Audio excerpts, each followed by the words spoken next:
critical observation is the notion that in a population there is variation. Okay, before Darwin, variation was viewed as accidental. And we'll come back to that point in a little bit.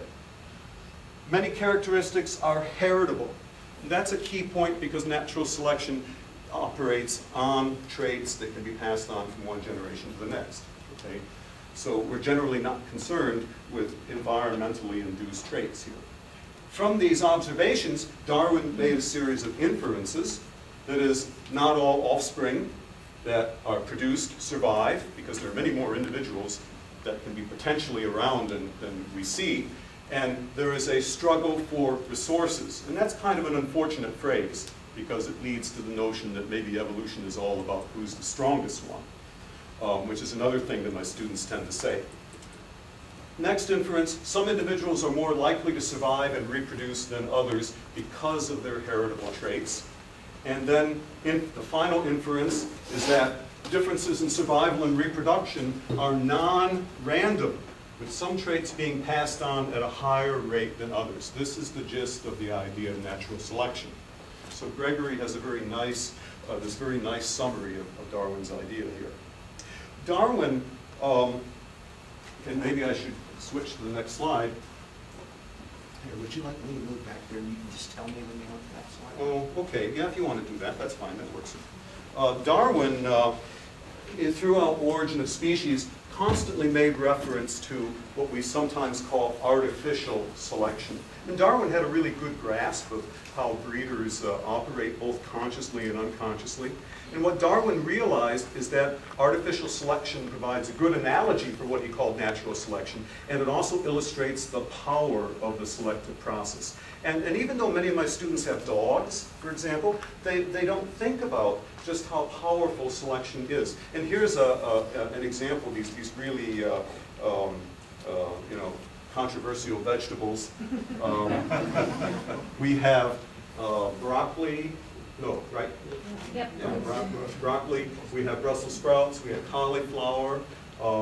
I don't know what this is. There's a hybrid between broccoli and cauliflower. Is that a broccoli? Yeah, that may be what this is.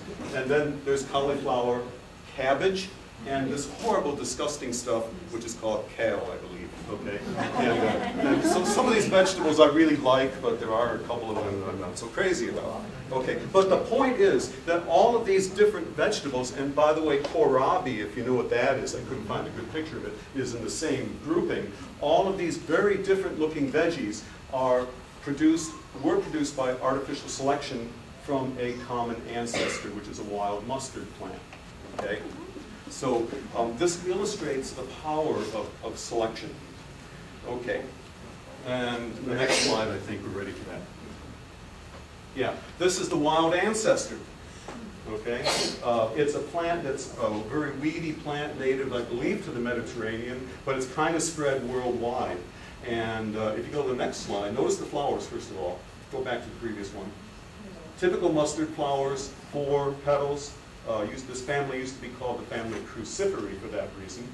Go to the next slide. One of my favorite hangouts is a place in Arkansas called Big Cedar. I don't know, not Arkansas, southern Missouri, called Big Cedar. It's near Table Rock Lake. And I was there last spring, and they have wonderful landscaping. But one of the things that they do is they plant a certain plant that I just loathe, and that's ornamental cabbage. You know, that kind of purplish, ugly-looking thing that, no offense to people who like it in their gardens, but I just don't understand the attraction of that plant. But cabbage, this plant is a biennial, and it bolts and flowers in the second year, and the flowers are just gorgeous. But notice that the flower is exactly like the original ancestral plant. It's got that same structure, it's even the same color. If I had seen this without seeing the rest of the plant, I would have thought that was a wild mustard. I'm not a botanist, by the way, so a botanist might be able to tell. Okay. Now, one of the things that people don't grasp about evolution is that evolution is a population phenomenon. Individuals don't evolve in the biological meaning of the word evolution. Okay? But students, in spite of the fact that you tell them that until you're blue in the face, they still don't quite get it.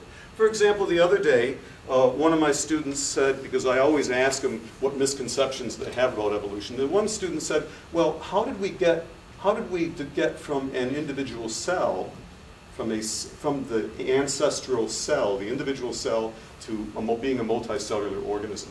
And he was thinking that there was one sort of primordial individual cell, I guess, swimming all by itself. And that's just not the way it works. And if you could go to the next slide. Here's how I explained it to him. I didn't have this beautiful pedigree, but I said, okay, here's a family tree, and here you are, right here. You go back one generation, you have your parents. You go back, then you have 2 sets of grandparents, and so forth. And then you get all the way back to, let's say, 15 generations, and you have this mishmash of interrelated individuals that are all your ancestors. Okay? And once I said that and drew this, not this, but a family tree on the board to illustrate the point, a light went off in his eyes and he goes, oh, I see now. Okay? All right? So again, evolution is a population phenomenon, and people just don't seem to grasp that very easily. Another issue related more specifically to natural selection has to do with the term adaptation. Unfortunately, the term adaptation is used to mean a number of different things. For example, in an evolutionary sense, the word adaptation can refer to the shifts that a population goes through due to natural selection.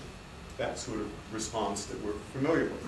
But an adaptation can also, as a noun, refer to those features that an organism has to enhance its survival. And of course, these arise through the process of mutation and natural selection.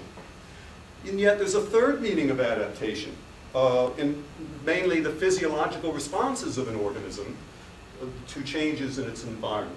So no wonder students are confused. And add to that the fact that creationists have recently taken to talking about adaptation versus evolution. I don't know if you've caught that, but I've seen that recently in the creationist literature. By evolution, I think what they mean is what sometimes is unfortunately called macroevolution. Okay? Next slide, please. Okay. A big issue at the crux of, say, the intelligent design argument is how the heck can natural selection and mutation generate anything new? After all, mutation is sort of a random process, and then natural selection's, well, you know, it's just a sort of deterministic process. How can that really generate anything new? And there are all these funky arguments by people, you know, like Dembski and Stephen Myers, and you know, people like that that really don't make a whole lot of sense as far as I'm concerned. You know, and so often these counter arguments are couched in sexy sounding information jargon, because after all, this is the information age, right? Well, again, remember that adaptation is basically a two-step process. You have the process of mutation, and then you have the process of some sort of selection, usually natural selection. Okay? You know, and what people don't understand is that even if mutations are generally harmful, all that natural selection has to do is retain those favorable mutations that arise, even though they might actually fare much rarer than the overall mutation rate. And sometimes people think that since most mutations are either neutral or harmful, and you just have a few beneficial ones, then eventually those ought to in some way swamp out the beneficial ones. But that's not the way it works. Okay?